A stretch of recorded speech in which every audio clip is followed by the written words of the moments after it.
foi até outro dia presidente do IBASCAF, presidente do Instituto de Benefícios dos Servidores Municipais de Cabo Frio.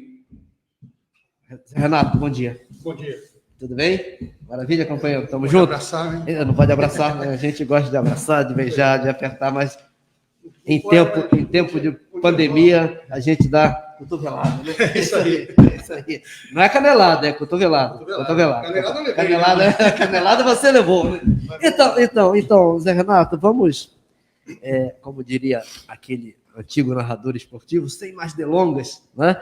Vamos direto ao assunto. Sim. O prefeito Adriano Moreno, num vídeo essa semana aí nas redes sociais, aliás, uma curiosidade, antes de falar exatamente do conteúdo do vídeo, né, das críticas à gestão, à sua gestão, né, que você era presidente, e não só a você, mas a uma equipe, né, a um conjunto de diretores, né, e que você levou, e você foi escolhido pelos servidores. Você, historicamente, eu acho que foi a primeira vez que num processo de eleição, né, de escolha pelos sindicatos e pelos próprios servidores, você foi guindado ao cargo de presidente do IBASCAF. Mas a curiosidade... Eu me sinto muito honrado. Antes de te cumprimentar, mas eu quero fazer esse comentário. E antes de entrar exatamente no conteúdo do vídeo do prefeito e da nossa conversa aqui, me parecia o seguinte: o prefeito, mais candidato do que prefeito, ali naquele vídeo, ele fazendo críticas contundentes à gestão do IBASCAF, parecia que ele estava falando de outro prefeito, de outro governo. Eu acho que o prefeito, ele nunca visitou, em quase 2 anos de mandato, pelo que ele deu a entender, ele não conhecia o prédio, ele nunca foi lá. Olha, é um inconsequente, um irresponsável. Olha, o gestor que vai, quase depois de 2 anos no poder, ele vai lá dizer que aconteceu isso aqui, está um caos, isso aqui está caindo os pedaços, mostrando, está caindo o teto aqui. Meu Deus, mas o governo é dele. Que prefeito é esse? Que irresponsável é esse que nós elegemos, que o povo colocou? Deve ficar escondido no gabinete, e é o que parece. Só pode ser, porque ele diz que o prédio do PASMED está caindo aos pedaços, e ele só viu isso essa semana. É impressionante, Zé Renato, bom dia. Parece que sim, bom dia. Eu preciso explicar alguma... A gente, até na chamada do seu programa, você colocou que a gente afirmou que era uma mentira do prefeito. Então, eu quero explicar que mentira... E Pinóquio foi por minha conta. Mas o que acontece? Os problemas no prédio, claro que eles existem, né? As imagens são reais e tal. Agora, a mentira é que nós não fizemos nada, que a minha gestão, junto com a minha equipe, não fez nada. Então, deixa eu tentar explicar rapidamente, para não perder muito tempo, a história de como isso aconteceu desde quando a gente entrou lá. Claro que quando a gente assumiu a presidência lá do IBASCAF, o presidente do IBASCAF também é o administrador do PASMED, né? Então, a gente herdou aquele prédio com alguns problemas. A gente tomou conhecimento do prédio, mas para poder fazer qualquer intervenção ali, precisa entender uma situação. Quando a gente assumiu o IBASCAF e o PASMED, tinha aproximadamente 30 médicos, que todos eles atendiam naquele prédio. Explica para quem não é servidor, Zé Renato, o que é o PASMED, para quem não conhece. O PASMED é um plano de assistência, ele não tem nenhum vínculo financeiro com o IBASCAF, a legislação dele é separada da previdenciária própria, o fundo é próprio, a receita dele vem das contribuições dos servidores e tem uma contribuição patronal da prefeitura, é 1 para 1. Então, o servidor que adere ao plano não é obrigatório, ele tem um desconto no seu contra-cheque, a prefeitura repassa esse desconto para o PASMED com a parte patronal, como é um plano de assistência, ela tem a parte dela. E com esse recurso que a gente toca o plano de assistência, o prédio, tudo. E ao invés dele ser assistido pelo SUS ou ter um plano de saúde, esse é um plano de saúde, entre aspas, do servidor. Um plano de saúde com um preço bem mais acessível, né? A gente consegue, como não tem fim lucrativo, a gente consegue reverter tudo que tem de receita em serviços, né? Então, acaba ficando mais barato, né? Tem uma cobertura boa. Então, o que aconteceu? A gente quando entrou, tinha esse prédio com vários consultórios, 30 médicos aproximadamente, atendendo ali, e apenas uns 5 ou 6, se eu não me engano, externos. Então, mesmo que a gente tivesse tomado a atitude de vamos parar esse prédio, vamos consertar, a gente teria parado com todo o atendimento de 6 mil pessoas. Já era pouco ter 30 médicos para 6 mil pessoas, e também se a gente fechasse o prédio para qualquer coisa, essas pessoas que estavam descontando todo mês ficariam sem atendimento, sem consultas. Perfeito. Né? Então, a gente começou a trabalhar em três frentes. A gente tinha vários planejamentos, não só consertar o prédio. Então, tinha que ter dinheiro, por isso a gente começou a organizar as finanças do próprio PASMED para poder ter uma sobra de caixa, né, para ter uma reserva. E a gente fez um levantamento, uma auditoria, e descobriu que tinha dívidas passadas que chegaram em torno de 12 milhões da prefeitura, de várias outras gestões. Isso em relação ao PASMED. Ao PASMED. Porque, no geral, o rombo é muito maior. Não, do IBASCAF é outra auditoria, outra coisa. Ali era só do fundo do PASMED. Então, a gente começou a organizar as finanças e passou essa auditoria para a Fazenda, começou a tentar uma negociação para ver se a gente conseguia receber esse recurso, né, para poder até saldar dívidas também do PASMED, como não recebeu lá para trás, também contraiu dívidas. A outra vertente, que paralelamente a gente começou a fazer foi, precisamos ter uma forma de, na hora que parar o prédio, ter atendimento. Então, a gente começou a estudar a possibilidade de ter atendimentos externos. Depois, a gente credenciou as clínicas e tal, só que não podia ser de uma hora para outra. Eu não posso sair credenciando todo mundo, sem saber quanto eu vou gastar, como é que eu vou pagar. Então, a gente foi fazendo um estudo, né, e tal. E paralelamente a isso, a gente tentou também, uma coisa que o próprio prefeito falou, a gente tentou acionar a garantia da empresa. Que ele disse que a gente não fez nada. Isso é mentira. Então, o que acontece? Ainda em 2018, a gente abriu um processo administrativo, 414 de 2018, se não me engano, em que a gente, dentro desse processo, a gente enviou 3 cartas registradas para a empresa que construiu o prédio, que entregou o prédio, para que ela exercesse a garantia. Porque ainda está na garantia o prédio. Né? São 5 anos, não é isso? São 5 anos, porque eles são vícios ocultos e tal. Então, só que ela não respondeu nenhuma dessas cartas. Então, qual foi a alternativa que a gente encontrou? Bom, vamos fazer uma licitação, vamos consertar o prédio e vamos abrir uma ação indenizatória para a empresa. O que eu gastar para consertar o prédio, eu vou cobrar lá na frente. Que leve 2, 3, 4 anos, mas a gente resolve o problema hoje e cobra de quem... Porque não dá para esperar a justiça decidir. A gente sabe que é demorado, a gente sabe que não é uma coisa assim, que tem recursos e tal. Então, bom, não vamos esperar o cara fazer. Vamos fazer e vamos cobrar. E aí a gente partiu com todas essas 3 coisas em paralelo. Então, com relação a isso, ao prédio em si, a gente tinha que, para fazer uma licitação, já que a gente ia ter que fazer a obra, a gente precisa, para eu contratar para eu abrir uma licitação, eu tenho que ter um termo de referência, eu tenho que dizer o que eu quero. É uma reforma, mas o que é a reforma? Então, a gente, ainda em 2018, eu trouxe no documento, vou deixar com você, isso aqui tudo, não tem sigilo nenhum não, tá? São documentos que você fica no seu acervo, se você um dia quiser divulgar, não tem problema nenhum. A gente contratou, primeiro a gente tentou que engenheiros da própria prefeitura fizessem essa avaliação do prédio, não conseguimos, que aí não teria custo, né? Então, nós contratamos um escritório de engenharia, são várias folhas, eu peguei só as últimas, porque a gente queria saber 2 coisas. Uma é se existia risco de continuar com o prédio funcionando, e nesse laudo ele atesta que, embora tenha muitos problemas, não havia risco para continuar ocupando o prédio, não ia desabar, não ia acontecer nada. Aquilo que o prefeito disse... Não é. Claro que não, o prédio está lá, né? Então, mesmo. A gente tem, então, aqui o laudo de um engenheiro. De uma empresa de engenharia. De empresa de engenharia que a gente contratou, e ele apontou também, olha, tem que fazer isso, fazer aquilo, né? Porque aí com isso a gente começou a base para fazer o processo de licitatório, teria que ser concorrência pelo valor, para uma empresa qualquer de engenharia ganhasse fazer, né, a reforma. Então, esse processo todo foi caminhando. Paralelamente a isso, a gente conseguiu, aí já em 2019, a gente conseguiu efetivamente implementar o sistema das clínicas externas. Então, a gente passou de 30 para 130 médicos. Quando chegou em junho, isso começou em março, quando chegou em junho já estava consolidado, então a gente já poderia parar o prédio, se tivesse já condição, porque as pessoas, os servidores não ficariam... Não haveria interrupção do serviço. Não teria problema nenhum. E também em julho, a gente recebeu uma proposta da Fazenda, daquelas dívidas antigas, de 12 milhões, já tinha se transformado em 15, né, de pagamento, em 10 vezes, 10 prestações de 500 mil, mais 50 prestações de 300 mil, que foi esse... Rapaz, eu pensei que eu tivesse colocado também o acordo, mas eu esqueci de trazer. Mas isso aqui é a proposta da Fazenda. Mas está aqui a proposta de parcelamento do pagamento do débito a partir da Secretaria de Fazenda. Aí a gente aceitou, claro, né, e fechou um acordo. Então, eu assinei como presidente do BASCAF, o doutor Adriano assinou como prefeito, para começar a receber, então, essas parcelas a partir de agosto.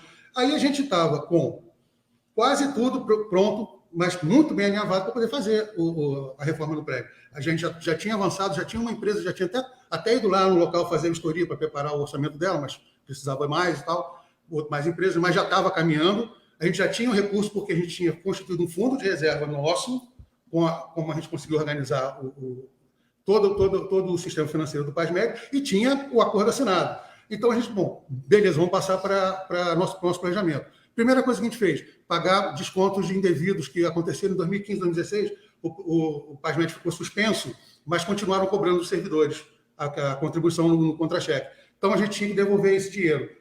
Uma parte cabia ao Ibascaf, que eram os aposentados, pensionistas, e outra parte cabe à prefeitura. A prefeitura devolveu. A gente divulgou, fez esse ressarcimento em 2 parcelas, outubro e novembro. A gente fez tudo isso e já estava só preparando agora. Na hora que sair aqui e ganhar a licitação, a gente conserta o prédio, beleza. Aí você vai me perguntar, mas tá, então por que hoje o prédio não está consertado, não está reformado? Porque, então, essa é a pergunta. Essa é a pergunta. Se a gente já estava reunindo todas as condições, por que não conseguiu? Porque esse acordo nunca foi cumprido. O doutor Adriano nunca mandou nenhuma parcela desse acordo para a gente. Esse parcelamento aqui nunca cumpriu um centavo. Mas a gente tem o próprio acordo, né, assinado com os valores dos parcelos, nunca mandou nenhuma parcela dessa para a gente. E, a partir de setembro de 2019, ele parou de mandar os repasses. Então, aquele dinheiro que ele recolheu do contra-cheque, do salário dos servidores, e que ele tinha colocado... O que é crime? É apropriação indébita, é improbidade administrativa. Pois é. Então, ele não mandou em setembro. Aí, o que a gente fez? Bom, peraí, a gente tem uma reserva financeira. A gente suspendeu todo o planejamento que a gente tinha de qualquer coisa, não vamos usar essa reserva para manter o plano funcionando, afinal de contas, o prefeito não me passou, mas as pessoas descontaram. Eu não posso simplesmente falar só, não vou atender vocês não, porque o prefeito não mandou dinheiro, não. Eu tenho que resolver o problema sem parar o serviço. Então, a gente só não suspendeu o ressarcimento porque já tinha divulgado, pessoas já estavam contando com aquele dinheiro naqueles meses, então, não, esse aqui nós vamos manter. Qualquer outro planejamento que a gente tinha, inclusive de consertar o prédio, a gente suspendeu até regularizar os repasses. Então, a hora que a gente regularizar, a gente retoma, né? E a gente continua. Aí, bom, como é que a gente vai fazer? Eu não posso também, simplesmente, eu não recebo e fico quieto. Então, a gente também tinha que fazer alguma coisa com relação a isso. Abrimos 2 frentes também, porque esse acordo era uma coisa, o repasse é outra. Com relação ao acordo, existia uma ação antiga do Sindicaf, de 2015, autoria do Sindicaf e réus, a Prefeitura e o Ibascaf, sobre descontos indevidos, sobre dívida de repasse, o objeto já era esse. Em outubro, a gente recebeu uma citação, porque foi marcada uma audiência de conciliação dessa ação para 18 de dezembro de 2019. Aí, perfeito, pegamos o acordo, usamos ele até como nossa defesa, olha, o objeto dessa ação está aqui. Né? Nós fizemos um acordo com a Prefeitura, agora a gente não recebeu. Eu quero homologar esse acordo, quero executar ele na Justiça. A gente pega uma ação já em curso, muito mais rápido, né? Perfeito. Então, daí, beleza, ficamos esperando a audiência. E do outro lado, a gente começou a tentar, incessantemente, uma reunião com o prefeito para poder regularizar a questão de repasses. Né? Então, a gente mandou diversos ofícios, WhatsApp para o próprio prefeito, para a secretária, para assessores do prefeito, tentando marcar uma reunião para poder resolver. Porque ele em outubro não mandou de novo, em novembro não mandou de novo, e até a gente sair de lá, ele não mandou. A partir de setembro, ele não mandou mais nenhum centavo para ele. A gente conseguiu manter o plano funcionando até a gente sair com o recurso que a gente tinha conseguido constituir de sobra de caixa pela arrumação financeira que nós conseguimos fazer, cortando custos, né, enxugando a máquina. Quando chegou... Então, estamos tentando isso, as duas coisas. Quando chegou na data da audiência lá, do acordo, do dia do acordo, foi para o fórum. Quando chegou lá, a audiência foi adiada, porque a prefeitura conseguiu agendar uma reunião com os sindicatos, com todo mundo, para resolver aquela questão num gabinete em fevereiro de 2020. Eu falei, bom, então não vai andar de jeito nenhum, né? Então, beleza, mas tá bom. Já era final de dezembro, passaram as festas, o que a gente fez? Não recebemos nenhum centavo, não conseguimos reunião com o prefeito, e o acordo a gente não sabia como é que ia ser. Então, eu abri um processo administrativo, o número 66 de 2020, do PASMED mesmo, e o que eu fiz? Mandei para o financeiro, que inclusive hoje é o presidente, o diretor financeiro, é o presidente do Bascado, pedi aí um relatório de tudo que a prefeitura estava devendo a gente desde julho, né? Porque a gente tinha fechado um acordo. Quando a gente fecha um acordo, dali para trás estava tudo incluído. Então, de julho de 2019 para frente, o que estava devendo? Esse foi o documento que ele me enviou. do diretor financeiro. Assinado pelo Damick, Antônio Damick Teixeira, que é o atual presidente volto a dizer, do Instituto. Isso aqui são documentos que versam sobre verbas públicas, então não há sigilo. Evidente que não, evidente. Então está aqui, você vê que não foi cumprida nenhuma parcela do acordo. Nenhuma delas. Isso aqui, esses 650 mil quase, era o que ele tinha que passar mês a mês, receita de contribuições. Não passou um mês sequer. Julho, agosto, setembro, outubro, novembro, dezembro? Nada. Isso aqui ele me deu em dezembro, mas em janeiro, fevereiro, ele continuou não passando. Esse processo eu instruí, então, com esse documento, com todas as cópias dos ofícios, que a gente mandou tudo para ele e tal. Mais pertinho. O pessoal da técnica está pedindo para você falar mais pertinho do microfone.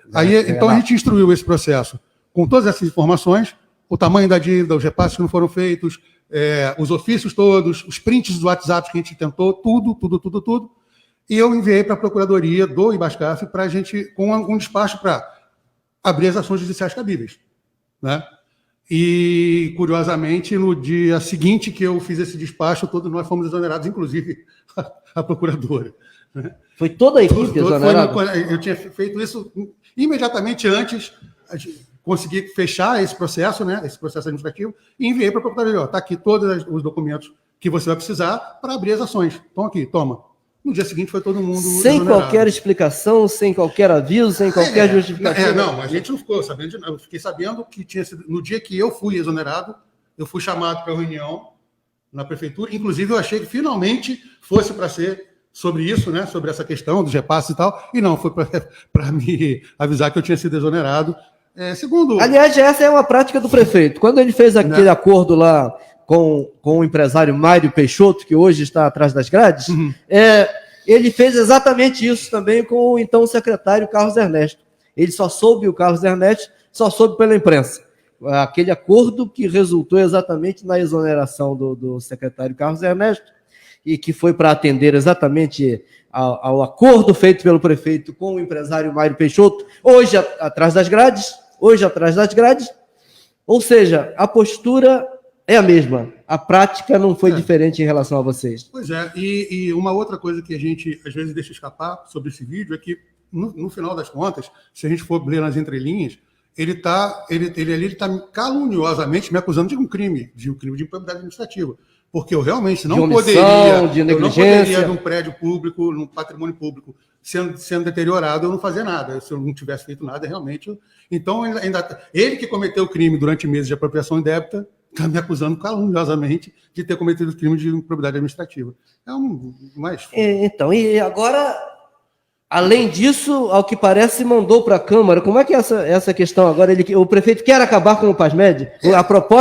A proposta que ele enviou para a Câmara diz exatamente o quê? Você tem informação sobre o conteúdo? Nós estamos, inclusive, em contato lá com os vereadores. Quando eu falo nós, os sindicatos, porque eu represento também a FM, né? Associação de Fiscais. A gente está em contato com os vereadores para essa questão dessa lei. Na verdade, essa lei ela não é do PASMED, ela é uma legislação previdenciária do IBASCAF que está sendo modificada. Parte dela é em função da emenda constitucional, da reforma da Previdência, mas tem coisas ali que não são obrigatórias e estão sendo mudadas. Uma delas é essa, eu não vou lembrar agora o artigo, mas tem um artigo apenas na lei do IBASCAF, que é 2352, que fala sobre o PASMED, que diz que o presidente do IBASCAF é o gestor do fundo e administrador do PASMED. Pronto, é a única coisa que tem. O que eles estão tentando mudar é isso, querem passar que a administração do PASMED deixe de ser feita pelo presidente do IBASCAF e passe a ser por uma pessoa qualquer nomeada pelo prefeito. E tem o apoio, né, da atual diretoria. Agora, como é que você pode apoiar que o prefeito que não pagou durante 6, 7 meses uma receita, né? Não repassou uma receita, vai administrar. Aí é que vai ficar ótimo, porque ninguém vai cobrar dele, né? Aí ninguém mais vai executar nada. Ainda tem alguém que pode cobrar, né? A partir disso aí, da aprovação disso aí, ninguém mais vai cobrar nada. Não, ninguém mais. Bom, quer dizer, tem lá um gestor, mas não sei como é que ficaria. Mas ali a gente tinha a oportunidade de ter ali, no meu caso, a ideia dos servidores todos era ter alguém no IBASCAF, administrando o IBASCAF e o PASMED, que não fosse vinculado diretamente ao prefeito, para poder ter independência exatamente de fazer essas cobranças. Né? Lógico, é uma representação ali do servidor, dos servidores, dos aposentados, dos pensionistas. Até porque, se a gente for pensar, o IBASCAF e o PASMED são serviços que são só para os servidores. A Previdência é dos servidores. Em outras situações, né, em que o serviço atende a toda a população, Pode até ser diferente, mas ali o interesse é exclusivamente do servidor. E nada mais correto do que ter um servidor escolhido por todos, né, para gerir essas pastas, né? E a gente teve essa oportunidade, a gente conseguiu mostrar que isso é possível, né? E, embora esteja tentando dizer que a gente não soube administrar, eu acho que está provado que a gente sabe. Aqui eu acho difícil você... Com vasta documentação de que o prefeito realmente... Quando você pediu para vir ao programa, eu quero ir ao programa porque eu vou provar que o prefeito mentiu. Exatamente. E você está provando, a prova tá aqui. E sem falácia, com documento. Vasta documentação aqui comprobatória. O que eu queria colocar, só para terminar essa frase. Como é que alguém pode imaginar que uma gestão não conseguiu administrar um fundo, né, um programa, se ficou durante 6 ou 7 meses sem receber um centavo e só com a sobra de caixa que fez por ter botado em ordem, né, as finanças, conseguiu não parar o serviço durante esses 6 meses. Isso demonstra que a gente soube administrar e eu acho que muito bem. Não precisa dizer mais nada. Zé Renato, em relação a essa proposta, esse projeto de lei do prefeito, essa mensagem do prefeito à Câmara, é nela mesmo que consta o aumento da alíquota, que vai exatamente significar redução no salário dos servidores? Tem algumas questões ali que vieram por conta da emenda constitucional. A gente está tentando conversar com os vereadores para ver se existe realmente a obrigatoriedade de seguir o que está na emenda, ou se existe a possibilidade de ser facultativa de se estudar uma alíquota menor, de não se mexer na alíquota. Então, a gente tem conversado, a gente fez algumas reuniões, 2 sindicatos todos, né, e conversou com alguns vereadores, com a Comissão de Constituição, o presidente da Comissão de Constituição e Justiça, a gente está tentando ver com eles se essa situação é realmente obrigatória, né, se o município precisa acompanhar esses 14%, ou se ele pode apresentar uma alíquota menor ou não mexer na que existe, que hoje em dia é 11%. Então, a gente está tentando essas situações para ver até onde a gente consegue chegar. Na verdade, hoje, se você for pensar, se você aumenta uma alíquota previdenciária, que é um desconto, né, do salário do servidor, quando você tem o servidor com todos os salários atrasados, que ninguém está recebendo na data certa, está sempre muito além do 5º dia útil, com muitos direitos suprimidos, tem servidores que não recebem triênio corretamente, progressão vertical corretamente, direitos que eles têm no plano de cargos que não são respeitados, né? Fizeram jus por tempo de serviço e não foi implementado. Então, só se tira do servidor. Quando você aumenta essa alíquota, você está tirando mais um desconto, né? Na prática, você está tirando mais dinheiro, está reduzindo mais ainda o salário. Né? Então, a gente está vendo alternativas para ver se a gente consegue que essa alíquota não seja implementada. Renato, eu creio que o objetivo da sua vinda aqui está absolutamente cumprido. Você deixou de forma muito clara que você não mentiu, que você não omitiu, que você não negligenciou, que, na verdade, quem negligenciou, quem mentiu, quem é o Pinóquio nessa história é realmente o prefeito Adriano Moreno, e eu quis deixar isso aqui bastante claro, porque também se o prefeito quiser entrar no ar aí, ele assiste ao programa, você sabe disso, todos sabem. Não, ele assiste às lives que eu faço, tudo que eu faço ele acompanha. Então, se o prefeito quiser entrar aí para contestar, fica à vontade. Aqui a gente não ouve um lado só, não. Aqui a gente exerce a democracia no sentido verdadeiro da palavra e não censura a palavra de ninguém. Cada um assume o que diz, mas vem aqui, diz ou liga para cá e participa. Eu quero dizer que eu estou absolutamente satisfeito com o que ouvi de você e não esperava outra coisa pela sua história. A história de luta, a história do movimento sindical, na Associação dos Fiscais. Você é um cara que tem a minha admiração, meu respeito, e eu logo te disse, olha, podem fechar as portas para você, onde se fecharem. No meu programa, você sempre terá direito à voz, e eu repito isso aqui ao vivo em cores para você, meu irmão querido. Isso aí, para finalizar, queria te agradecer imensamente. Eu sei que quando eu entrei em contato com você era uma coisa muito em cima da hora. Imagino o esforço que você fez para conseguir me encaixar. Eu tive que derrubar pautas aqui, cancelar algumas entrevistas para poder se receber aqui. Pedir desculpas já essas pessoas que tiveram que ser adiadas e tal, mas era importante que eu conseguisse explicar para os servidores o que estava acontecendo, né? Porque, como você falou, seu programa é democrático, você estuda todo mundo. Se só uma pessoa tem voz, aquela versão vira a verdade, né? E a verdade não é essa. Só para terminar, eu queria colocar uma coisa. Aí você colocou na sua chamada, que as mentiras descaradas do prefeito. A mentira descarada é essa, que a gente não fez nada, que a gente não tentou nada. Mas talvez pior do que essa mentira descarada é a mentira que está escondida nas entrelinhas do vídeo. Porque ele tenta induzir ali aos servidores, às pessoas, de que um servidor normal de carreira no município não seria capaz de administrar o PAS. Isso é muito mais grave, né? Ele está passando uma mensagem de que o servidor é incapaz, é incompetente. Agora, ele tem até uma pontinha de razão nisso. Não é qualquer servidor que é capaz, tudo bem. Mas a gente provou que, na minha gestão, que a gente foi capaz e a gente conseguiu administrar. Renato. Caraca, que o microfone foi aqui junto. Falou, meu filho. Querendo te abraçar, mas não dá, infelizmente não dá, mas tudo bem. Ó, isso aqui é seu pro seu acervo. Beleza. Obrigado, querido. Esse programa é seu. Tamo junto. Novamente. O que precisar é só me acionar. A gente tinha comigo. Maravilha? Não tem problema não. Beleza. Meu filho, deixa eu ir lá. Conversei aqui com o Zé Renato, que é o ex-presidente do IBASCAF, do Instituto dos Servidores Municipais, e que veio aqui exatamente... Deixa eu tirar esse negócio aqui, isso aqui atrapalha muito, me incomoda muito. Olha, vou ficar aqui. Agora nós vamos fazer uma outra...